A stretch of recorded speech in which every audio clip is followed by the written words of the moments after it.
Okay, Dylan, so I'm going to show you kind of how to do the thing I'm doing here. So it's a few steps to take care of this. The first step you have to do is you have to stripe all of your tapes with a time code. So the way that I work is that I always have basically, all of my tapes up here that I use, I have them striped on track 8 with a time code.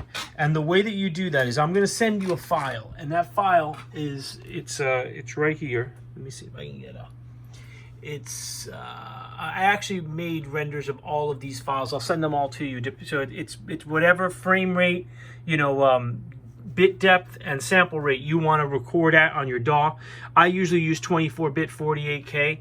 So this one here, you'll do 0000. I'll send you this folder, and 30 frames per second, which is what you want.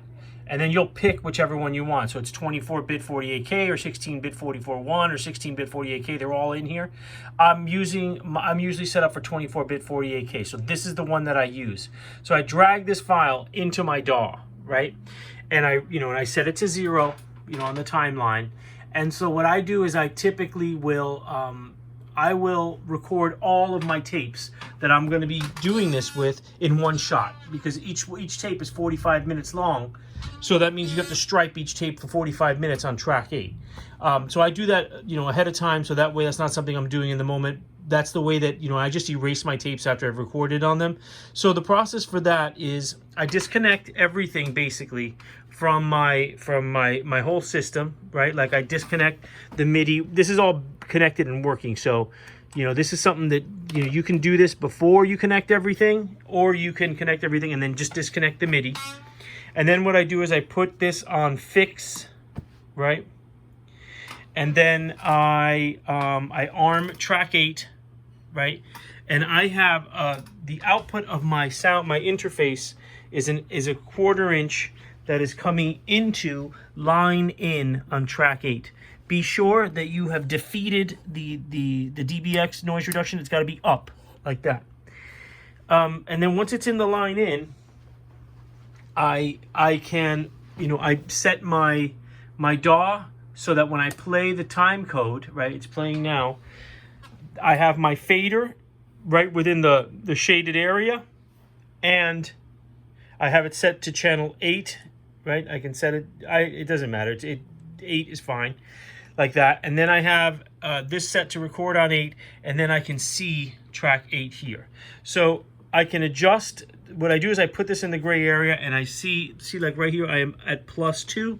So now what I do is I adjust the level in my DAW down here so that I lower it a little bit so that I get my level on track 8 to 0, right?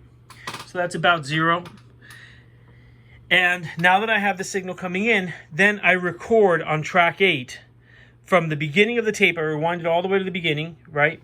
And then I start to record on track 8, and I usually let it go for about 15 seconds of blank, and then I start this from the beginning, and I hit spacebar, and my DAW starts to play the time code. Now the time code is it already starts from the beginning. So when you start this time code from here, right, from the beginning of the track, it is going to be 00. That's 0. That's the beginning of the tape.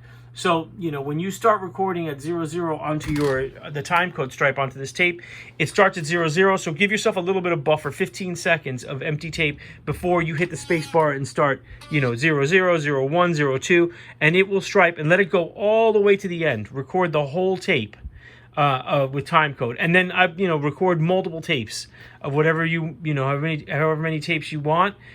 Dump them all and record the track 8 on the time code. Now I'm going to show you a second video, assuming once the tape has been striped. This one I already striped, but since the videos are going to be a little bit long, I'm going to start another video making believe that I have striped time code all the way on track 8 across this entire tape.